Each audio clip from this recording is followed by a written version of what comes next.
Hey guys, Nacho here, and I'm just sharing what I've been doing this PoE 2 season here in 0.4. We started with some Shield Wall through campaign, and now we are just working on Calm Sunder for endgame project, late game project, however you want to put it. And then I've also kind of been working with Saffell's frame. So we're not playing Shield Wall, so we're playing Sunder and Earth Shatter. But I played this last patch, and it's still pretty good. I want Calm Sunder to be a little bit better, or feel better, for progression. Right now, I feel like it's pretty bad for progression. Sunder in general, it's in like a really rough spot.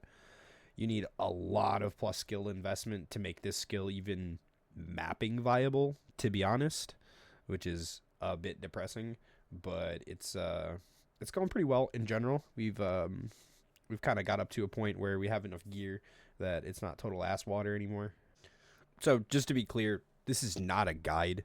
This is just sharing what I've been doing this patch. I know a lot of people are going to freak out about splitting the hairs between the two. I'm just sharing what I'm doing with my character. I'm not trying to say this is a fleshed out build or anything. I'm just trying to work into making this an endgame build where I'm pretty happy with it. Like, we already know Shield Wall, just as an example, is one of the best cost-efficient skills that you can possibly play on Warrior right now, right? So you should be holding your build that you're trying to create up against that build, but good luck beating it. Like, I don't think many skills are going to be better than Shield Wall at this point, but I thought Calm Sunder looked really fun to play now that it covers literally the entire screen. And then if you aren't familiar with Saffell's frame, modifiers to max block chance instead apply to max resistances, which is like pretty strong here. So I guess I got my other weapon set. So I have 86 all res, including chaos resistance. And then I've gone with just life stacking because I don't have a lot of armor from like playing the shield. I could swap to an armor chest instead of Calm's Heart, and honestly I think it's about the same. It might even be a little bit better just because you take actually no damage from small chip hits. Like, with this kind of setup, you're still going to take damage, but the leech we have mitigates it, kind of thing. I want to get the Thesis Soul Core for the helmet so that I can gain armor equal to the damage I take, 25% of the hit damage I take in the last 8 seconds. So that'll be pretty good. And then I think I would swap back to an armor chest piece. But Calm's Heart works really well right now. Having 6k life it feels great. Honestly, there's just feels really good. So we've dropped the armor to elemental damage from all of our slots since we're not running it on chest, we're not running it on shield, not running it on helmet, because we're running constricting command. So we're just all in on kind of the max resistance and max life instead of grabbing. I have to finish swapping some things. I'm just kind of overtuned for pen at this point. I need to get new rings mainly, and then I'm gonna get more strength that way. But I want to finish the glove first, so I want to get +2 skills, attack speed, and then probably strength. I might just bite the bullet and try to get armored elemental on the gloves, but it's a nightmare getting plus skills and armored elemental, and then attack speed's not that bad to desecrate. But yeah, getting all 3 of them is pretty tough on the glove, especially this patch now. So we'll try. We might just buy one though, and then once I get the glove, I was just thinking about also going for a double corrupt on a boot, which would be huge for just balancing resistances in general, and then that would open me up to get a lot more strength, etc., etc. I also want to get lightning damage to attacks on the rings for shock, just for 20% more damage through that. You'll see later we have an Against the Darkness giving us some lightning damage. So yeah, that's kind of the gear.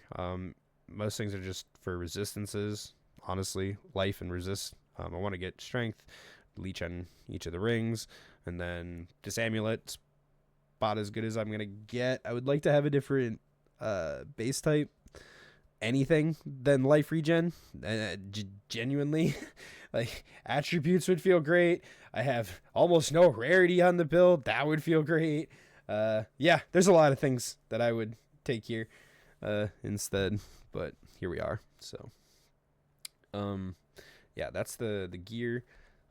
Gem wise, if I was not running if I was running an armor chest, I would be running Scavenge Plating and probably Herald of Ash. It's that or Wind Dancer, and it's really just for like cannibalism. Genuinely, like cannibalism is the main reason to use support, and then or spirit, and same with Scavenge Plating. So pretty straightforward here on the Warcry setup. Seismic gives us aftershocks, but it also gives us 10% more damage. So we're running Infernal Cry on the Echoing Cry, since this can empower a lot of attacks without like needing a target. And they stack with the Echoing, so like I have 9 stacks of Infernal Cry now. So when I'm doing my Earth Shatters, like I don't need to Infernal Cry that often, right? So we're using Seismic Cry to guarantee Earth aftershocks with Earth Shatter against bosses, which is double damage. Literally, just doubles your damage. Swap out a Louise if I'm really feeling froggy. Otherwise, I'm just running Defy 2. Just in case I use it during mapping or something like that. Branching Fissures. Calm's Madness would actually be really good to kill rares in the map. If I'm not able to kill them with Sunder, like one Earth Shatter is already killing most of them. And then we're running Heavy Swing because Earth Shatter's actually got super good attack speed with the one-handed mace. I guess I didn't show my mace yet, but yeah, we have the Onslaught mace. I want to get an Armor Break mace for bosses, and then I'll change my weapon setup to match that. And then Sunder, and then we're running Bleed 4 on it and Heft just for more damage. Sunder, same thing, Bleed 4, and then we put Aftershock on this because we go with Earthbreaker for the Aftershock chance instead of Stone Skin because we're not running Armor Chest right now. And then these nodes are pretty good, 22% additional chance. And then we're running a Resolute Technique. Oh geez, what's this called? The From Nothing. So that gives us this 5%, which is also 3% life. And then we grab some AoE nodes there. So we're on 80% Aftershock, right? It's 25 plus 35 from the gem gives us 60. Here's 82, 87% chance to Aftershock, which is literally just double damage. So it repeats the damage of the initial hit that you do. And if you're doing Earth Shatter, it does the explosions. So that's it's pretty significant, honestly. I did think about dropping something. It's tough. Hulking Form is really good. Technically, this is actually only giving me like 16% damage, I think, on POB, something like that. So even swapping for Ancestral Empowerment can actually be better. Can be. Or the life, but like, I don't know, man. 15% life, you know? This is a lot of life. But yeah, so this is kind of the skill tree that we're working into. It's almost more efficient to grab attributes instead of the start here, but like this is still like 60% increased damage, and I'm not getting 60% increased damage from, I think it's 2 points that you gain by going the attribute way. This is like you can't gain that much increase anywhere else for the same points. So unless there was a pretty big effect that I was going for, I'm just gonna stick with that. And then we're going for max block all over the place. So we got max block here, and then we have max block here from the Mega.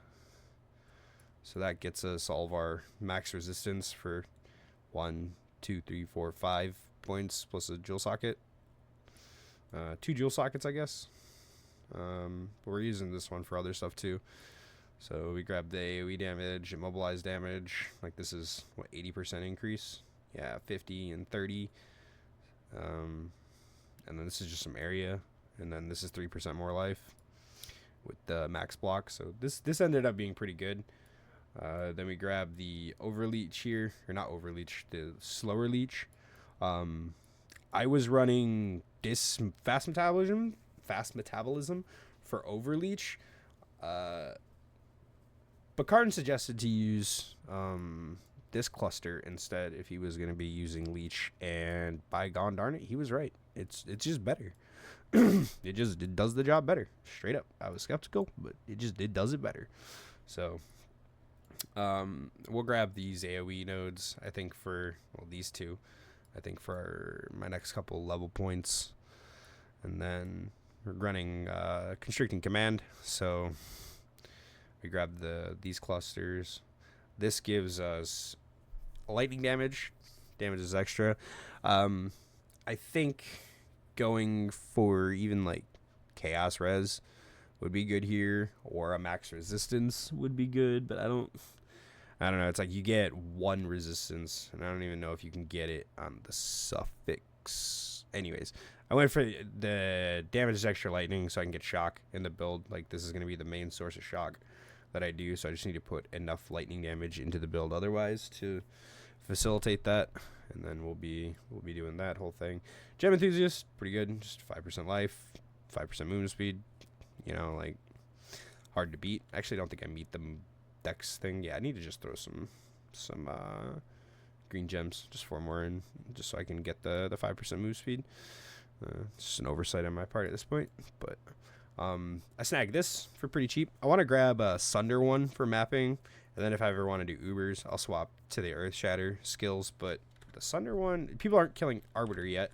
Usually these are pretty cheap, but right now they're not cheap. 45 divs, so they're affordable, but they're not cheap. I mean, I grabbed this one for literally 3 divs or 2 divs, something like that. It's a pretty standard warrior tree at this point. Like this is basically we were running last patch, and then I grabbed the aftershock stuff. 20% more damage against heavy stunned enemies. Like I like this node a lot, especially when I'm using maces. And then weapon set 2, we're just putting Warcry support on there. Pretty standard stuff at this point for that. I will swap to, once I get an Arbor Break weapon, I will swap these points. This is kind of a lot of points eaten up right here. But once I get an Arbor Break weapon, I'll swap up my weapon sets to include the swap for bossing into the Warcry setup. So basically we'll put like movement speed and some of the defensive nodes, like this leech cluster probably, and probably the attack speed stuff will go on to weapon set 1, and then I'll put the Warcry stuff, and you know, I need the increased damages to be on both weapon sets at that point. So Earth Shatter's got enough attack speed, so I might also put the attack speed nodes on weapon set 1. Like I said, kind of a build in progress, so certainly wouldn't finalize anything I'm saying here yet. But yeah, that's the plan. Thanks again for stopping in. Have a good day.